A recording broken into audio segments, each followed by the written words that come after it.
Entonces, el tema del que vamos a hablar hoy día son los trastornos de ansiedad.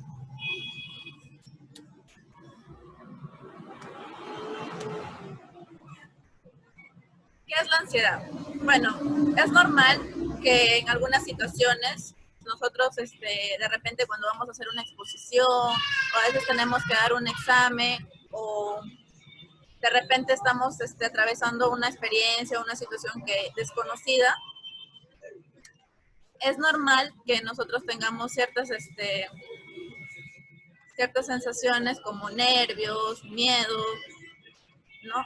Entonces, la ansiedad es una reacción humana natural que afecta a la mente y al cuerpo, ¿no? Porque si nosotros tenemos el pensamiento, nuestro cuerpo empieza a reaccionar.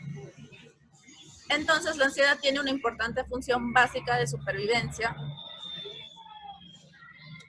La ansiedad es un sistema de alarma, es como una alarma que se activa cuando la persona percibe o cuando sentimos un peligro o una amenaza. Entonces, la ansiedad la atraviesan todas las personas, pero sobre todo los preadolescentes y los adolescentes como ustedes pueden manejar el estrés y hasta puede que les parezca estimulante, porque a veces hay estrés positivo y hay estrés negativo, ¿no? A veces con un poco de estrés sentimos una presión para poder hacer nuestros trabajos, es un ejemplo, porque si no, no seríamos de repente un poco más responsables. Entonces, en otros, no en todos, en algunos puede ser estimulante, en otros no. Cuando el estrés se acumula y se transforma en ansiedad, puede generar dificultad para dormir. ¿Y qué pasa si nosotros no dormimos bien? Nos empezamos a estresar, estamos malhumorados y empezamos a desquitarnos a través de nuestro comportamiento con las personas o el ambiente que nos rodea. En este caso, nuestra familia, porque estamos en nuestros hogares.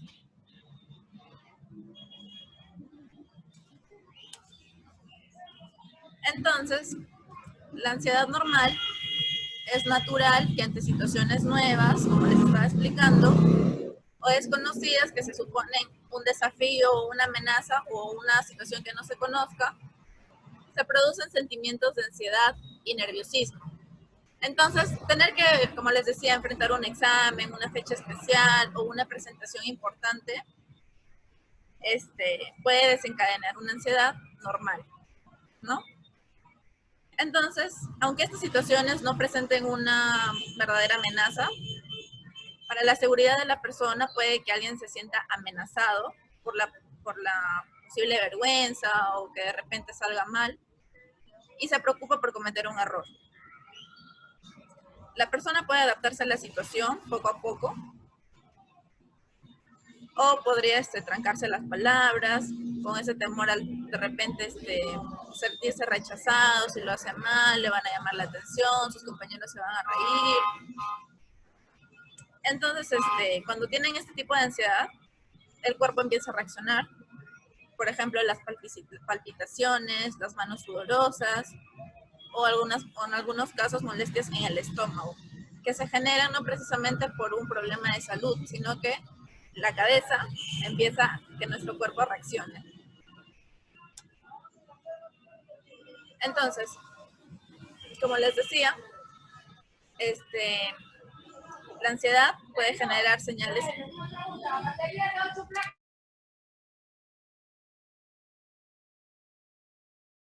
queja frecuente de dolores de cabeza o de estómago sin razón médica.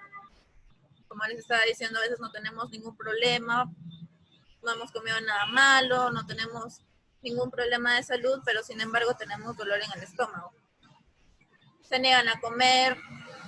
Bueno, este es un ejemplo que podría darse después o antes incluso de la pandemia, cuando a veces las personas no quieren comer en la cafetería, en el patio o en algunos lugares públicos.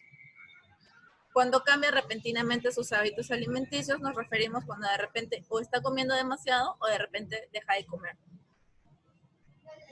Cuando no usa los baños fuera de casa, cuando se siente inquieto, agitado, hiperactivo o distraído. Ojo que el sentirse de repente inquieto, agitado, hiperactivo, distraído, no necesariamente quiere decir que sea un trastorno de hiperactividad, que es otro tipo de problema psicológico. Comienza a temblar o a sudar en situaciones intimidantes, como les estaba explicando, de repente por un examen se siente nervioso o por hablarle a alguien. Tensar los músculos constantemente y le cuesta dormirse o permanecer dormido.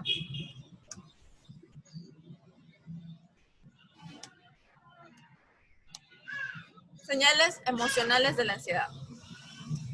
Llorar a menudo, enojarse o molestarse sin razón aparente, teme cometer errores, incluso pequeños, siente mucha ansiedad cuando tiene que presentar exámenes,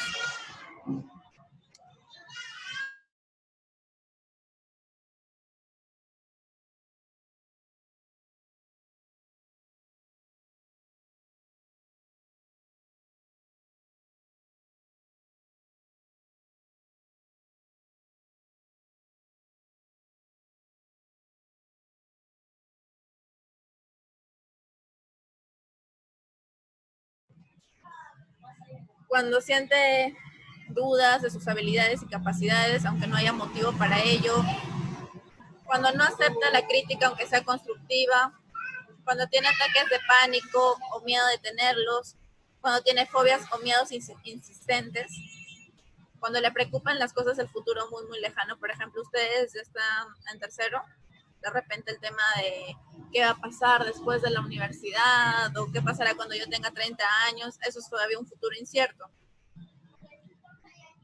Cuando tienen pesadillas recurrentes de perder a un progenitor o un ser amado, cuando tienen pensamientos obsesivos o preocupaciones acerca de cosas que podrían suceder o temas molestos. Por ejemplo, con este tema del COVID, hay personas que se obsesionan con el temor, les genera una ansiedad, y frecuentemente, o sea, está bien que nos cuidemos, que nos lavemos las manos, que tengamos mucho cuidado con esto, pero ya hay personas que empiezan a exagerar y empiezan a hacerlo, digamos que coges algo de tu casa y tú dices, no, está infectado, y empiezas a lavarte por cualquier motivo. Empiezas a pensar de que todo tu alrededor puede estar infectado de virus o de personas que aparecen. ¿Cómo dices? Profesora, así como usted dice del COVID-19, también se podría decir que uno tiene ansiedad cuando, por ejemplo, estamos en esta ocasión del COVID-19 y empiezas como se dijo, a lavarse frecuentemente más de lo normal, empieza a pensar de que todo a su alrededor puede estar infectado y empieza a tener excesivas como actividades de limpieza, aunque ya sobrepasan los límites.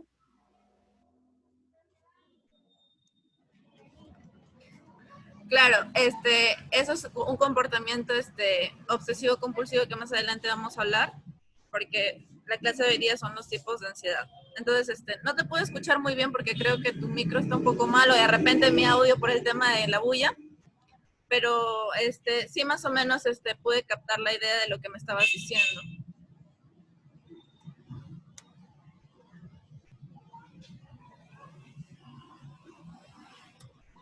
Ya. Entonces, señales del comportamiento de la ansiedad. Aparte de las señales físicas y emocionales, también, esto es lo que, las señales en el comportamiento que empiezan a ser expresadas por la persona que tiene ansiedad. Evita participar en actividades en la clase, se queda en silencio o se muestra preocupado cuando tiene que trabajar con sus compañeros, se niega a ir a la escuela, evita situaciones sociales con sus compañeros, se niega a hablar con los compañeros o desconocidos, ya sea en restaurantes o en lugares públicos. Por ejemplo, no digamos que hables con extraños, pero de repente para hablarle al mesero, no lo quieres hacer, ¿no? Es un ejemplo. Se enoja o llora cuando se separa de sus padres o de algún ser querido, comienza a tener rabietas, comienza a abandonar actividades que le gustaban, busca constantemente la aprobación de los adultos y de los amigos, y como estábamos hablando, muestra conductas compulsivas como lavarse las manos o arreglar las cosas. Muy aparte de la situación, el lavado de manos a veces se genera por una obsesión inconsciente en la cabeza. Por ejemplo, si nosotros hemos hecho algo malo, empezamos a lavarnos o a limpiar así sin razón, a pesar de que todo esté limpio. empieza a ser un comportamiento compulsivo. Entonces, los trastornos de la ansiedad.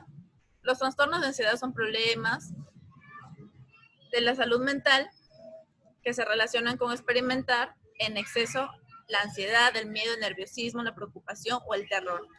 Como les decía, es normal que en algunas situaciones desconocidas sintamos miedo, nerviosismo, nos preocupemos, incluso tengamos terror, pero cuando la ansiedad ya tiene un nivel demasiado alto, cuando ya es muy constante, cuando es demasiado intenso, puede hacer que la persona se sienta preocupada, distraída, tensa y siempre alerta, que siempre esté a la expectativa de que va a pasar algo malo.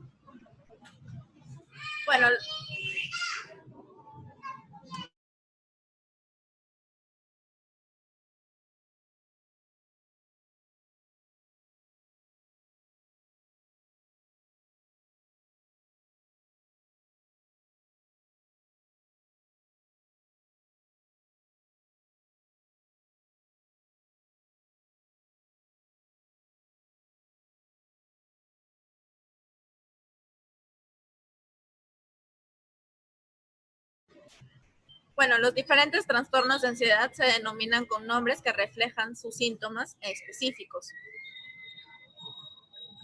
A lo que me refiero con esto es que hay trastornos que tienen su nombre debido a alguno de la sintomatología que tienen. Por ejemplo, tenemos la ansiedad generalizada, que es común este trastorno de ansiedad que hace que una persona se preocupe excesivamente sobre muchas cosas. Alguien con ansiedad generalizada se preocupa excesivamente sobre la escuela, la salud, la seguridad de su familia y el futuro. Puede que siempre piense en lo peor que puede ocurrir, además de la preocupación y el terror. Y las personas con ansiedad generalizada tienen síntomas físicos como el dolor en el pecho, el dolor en la cabeza, el cansancio, la tensión muscular, el dolor de estómago y vómitos. La ansiedad generalizada puede llevar a que una persona falte a la escuela o evite incluso actividades sociales. Y en la ansiedad generalizada las preocupaciones se sienten como una carga, haciendo que la vida se viva como algo que agobia o como una sensación de no tener el control. La persona que tiene este tipo de ansiedad siempre va a estar pensando que no tiene el control, que siempre algo va a pasar, que no va a disfrutar la vida, no va a disfrutar de las actividades que haga, sino va a ser siempre una preocupación, un miedo de que pase algo.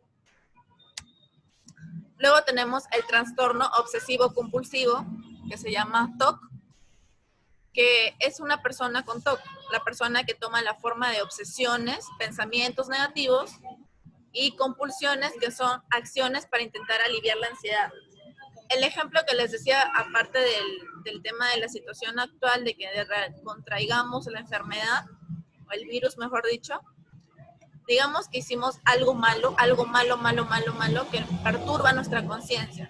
Entonces, ese pensamiento negativo va a hacer que nosotros intentemos aliviar esa culpa, digamos, por así decirlo, a través del lavado de manos o la limpieza. Luego tenemos las fobias, que son los temores intensos a situaciones específicas o a cosas que no son realmente peligrosas, como las alturas, los perros o caerse en un avión. Pero las fobias normalmente hacen que las personas eviten las cosas que le provoquen miedo. Es ese miedo que es más fuerte, digamos, que ver una película de terror, ¿no?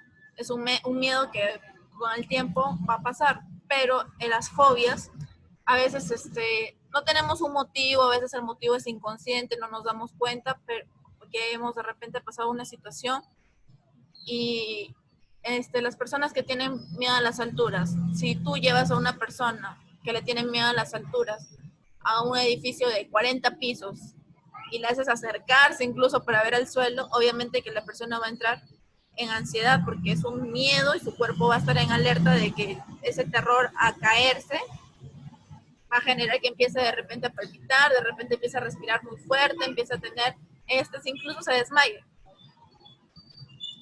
Luego tenemos la fobia social o ansiedad social. Esta intensa ansiedad se desencadena por situaciones sociales o por hablar delante de otras personas. Es una forma extrema llamada mutismo selectivo que provoca que los niños y los adolescentes tengan demasiado miedo como para hablar en ciertas situaciones. Por ejemplo, es normal que nosotros tengamos miedo o nervios cada vez que vamos a exponer de repente algunos, pero es algo que poco a poco con el tiempo, porque yo pensé, por ejemplo, yo antes le tenía miedo a las exposiciones y todo eso, y me costó trabajo, pero poco a poco con el tiempo lo logré superar. Entonces no quiere decir que yo haya tenido fobia social, solamente es un miedo común que cualquiera le da. Algunos tienen facilidades de poder expresarse en público, a otros les cuesta más. Pero ya cuando es excesivo o extremo esto, se le llama fobia social. Miss, Luego tenemos las crisis de angustia, que son episodios de ansiedad que pueden ocurrir sin razón aparente. Una persona que sufre una crisis de angustia tiene síntomas físicos de la nada e incluso demasiado fuertes que pueden incluir palpitaciones, sensaciones de ahogo o falta de aliento, mareo, entumecimiento o sensación de hormigueo, que se causa por la hiperactividad de las respuestas normales del organismo ante el miedo. La agorafobia es un intenso miedo a los ataques de pánico que le da a la persona, evite ir a cualquier lugar donde sea posible que sufra un ataque de pánico. Con esto nos referimos, por ejemplo, hay personas que les dan terror estar en espacios pequeños o cerrados y empiezan a darles unas crisis demasiado fuertes que incluso tienen comportamientos que están fuera de su dominio. Empiezan de repente a gritar, empiezan de repente a agarrarse la cabeza, empiezan a asustarse de una manera que no es controlable. Y por último tenemos el trastorno por estrés postraumático, que es el trastorno de ansiedad que es consecuencia de una experiencia del pasado traumática o aterradora, en cual los síntomas incluyen recurrencia de los recuerdos de la experiencia, pesadillas, temor constante después del acontecimiento. Por ejemplo, de repente, digamos, con el ejemplo anterior de las alturas, que es una fobia, digamos que conocemos a un ser querido o a alguien que falleció porque de repente se cayó de un edificio alto. Entonces, y nosotros experimentamos el momento en el que ocurrió eso. Eso genera una experiencia traumática que nos va a generar pesadillas y vamos a tener ansiedad al recordar solamente ese momento. Y eso es un trastorno por estrés postraumático cuando empiezas a tener sensaciones físicas por esa ansiedad de ese momento que pasó. Entonces, lo que se tiene que hacer para tratar de ayudar a una persona, de repente si conocemos con alguna de estos síntomas o reconocemos alguna de estas en nuestra situación personal, entonces es importante hablar con algún adulto acerca de las sensaciones físicas, las preocupaciones, los temores. Y si no se puede hablar con nadie en casa, hablar con un consejero escolar, en su caso sería conmigo, con mis compañeros, que somos los psicólogos de la institución, para que puedan hablar acerca de estas sensaciones. Siempre antes de hacer descartar esta ansiedad, primero hay que descartar un posible problema médico, porque como les dije, a veces hay sensaciones como el dolor de estómago y el dolor de cabeza, pero antes de ver que es por la ansiedad, tenemos que descartar con un médico. Ya poco a poco trabajar con un profesional de la salud mental. En nuestra rutina diaria, tratar de hacer ejercicio de manera regular, comer y dormir bien, que es importante porque esto proporcionará que nuestro cuerpo se sienta relajado, se recargue y esté más tranquilo y pueda descansar, porque incluso, no sé si sabían, pero la oxigenación y todo eso permite que nuestro cerebro respire bien, porque a nuestro cerebro llega oxígeno y eso permite el buen funcionamiento. Y por último, intentar ser paciente, mantenerse positivo, tratar al menos, porque esto toma tiempo y sobre todo el valor para enfrentar